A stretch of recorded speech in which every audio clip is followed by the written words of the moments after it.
샬롬. 오늘은 창세기 45장 1절부터 15절의 말씀으로 울음이 터뜨린 강물이라는 제목으로 묵상 에세이를 나누겠습니다. 상처를 은총으로 번역해내는 것, 그것이 묵상이고 신앙입니다. 참된 신앙이란 나를 벼랑 끝으로 내몰았던 타인의 폭력 앞에서도 복수의 칼을 내려놓고 말씀을 내 일상의 언어와 환대의 행동으로 번역해내는 묵상의 수고를 통해 우리의 찢기고 얽힌 삶의 파편조차 기어코 구원의 역사로 엮어내시는 하나님의 광대한 섭리에 온전히 안기는 은혜의 사건입니다. 누군가 내 생의 가장 깊은 절망을 만들어낸 가해자와 다시 마주섰을 때 우리는 과연 어떤 표정을 지을 수 있을까요?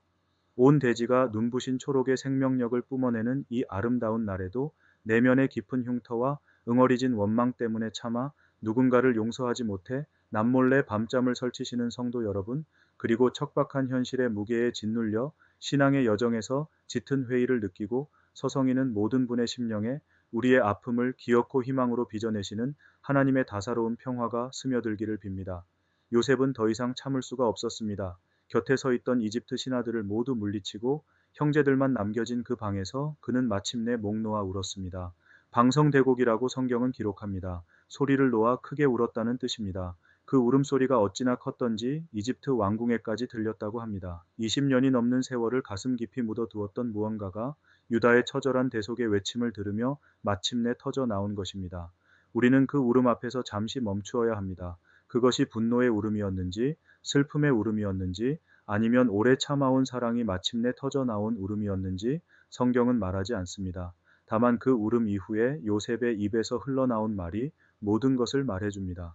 형들은 떨고 있었습니다. 동생이 밝힌 자신의 정체 앞에서 자신들이 20여 년 전 저질렀던 일이 고스란히 되살아났을 것입니다.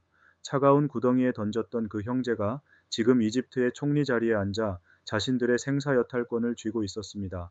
복수의 순간이 왔다고 생각했을지 모릅니다. 그러나 요셉은 이렇게 말합니다. 당신들이 나를 이곳에 팔았다고 해서 근심하지 마소서, 한탄하지 마소서. 그 말은 형들의 죄를 지워버리는 말이 아니었습니다. 요셉은 분명히 당신들이 나를 팔았다고 말합니다. 사실을 덮지 않았습니다. 그러나 그 사실에 갇히지도 않았습니다. 그 상처 너머에서 무언가를 보았기 때문입니다. 우리가 사는 세상은 받은 상처는 반드시 갚아야 한다고 가르칩니다. 내가 당한 억울함에 상응하는 대가를 받아내야만 비로소 내가 온전해진다고 속삭입니다. 그 목소리는 때로 너무 자연스러워서 복수를 정의라고 착각하게 만들기도 합니다. 요셉 역시 그 목소리를 들었을 것입니다. 오랜 노예 생활, 보디발의 아내로 인한 억울한 옥살이, 술 맡은 관원장의 망각, 그 긴 세월 동안 그의 마음속에 한 번도 복수의 감정이 스치지 않았다고 말하기는 어렵습니다. 그러나 그는 그 감정의 끝에서 다른 것을 붙들었습니다.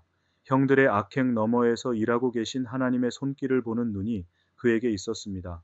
하나님이 나를 먼저 보내셨다는 요셉의 고백은 고통의 역사를 하나님의 섭리 안에서 다시 읽어낸 결과입니다. 그것은 쉽게 얻어지는 시선이 아닙니다.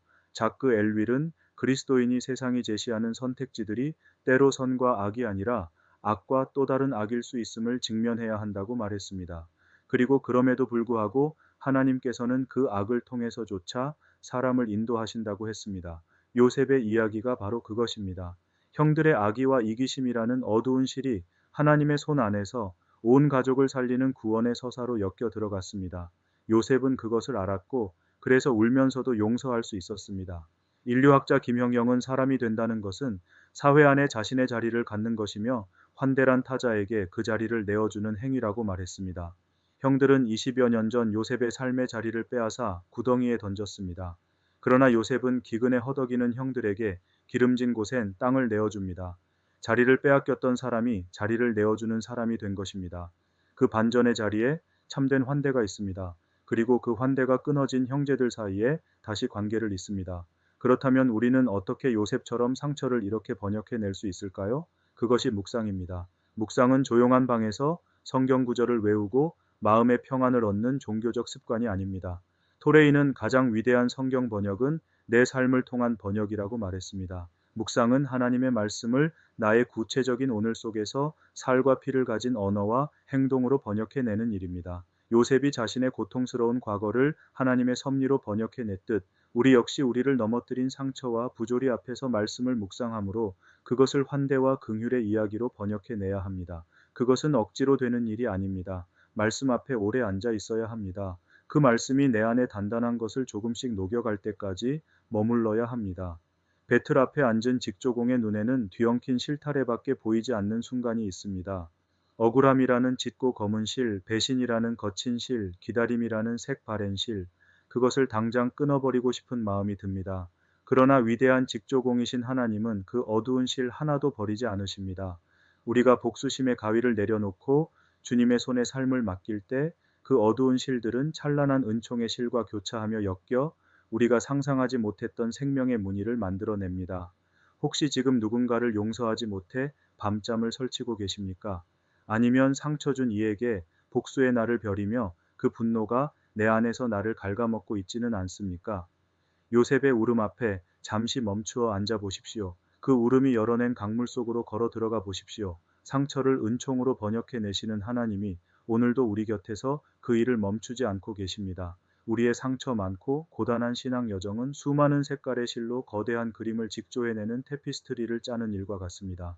배틀 앞에 앉아 있는 우리의 눈에는 내 인생의 무늬가 온통 뒤엉킨 실타래처럼 보입니다. 특히 억울함과 배신, 뼈아픈 상처라는 짙고 검은 실이 엮여 들어갈 때 우리는 그 거친 실을 당장 가위로 끊어버리고 싶어 합니다. 그러나 위대한 직조공이신 하나님은 그 어두운 실조차 결코 헛되이 버리지 않으십니다.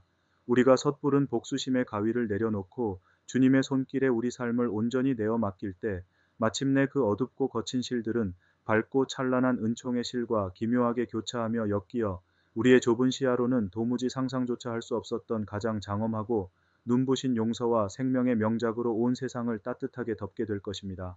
감사합니다. 모든 성도가 매일 성경으로 묵상하는 광양사랑의 교회 평화의길벗 라종열 목사였습니다. 묵상의 여정에 있는 여러분들의 오늘 하루도 주님의 평화가 함께 하시길 기원합니다.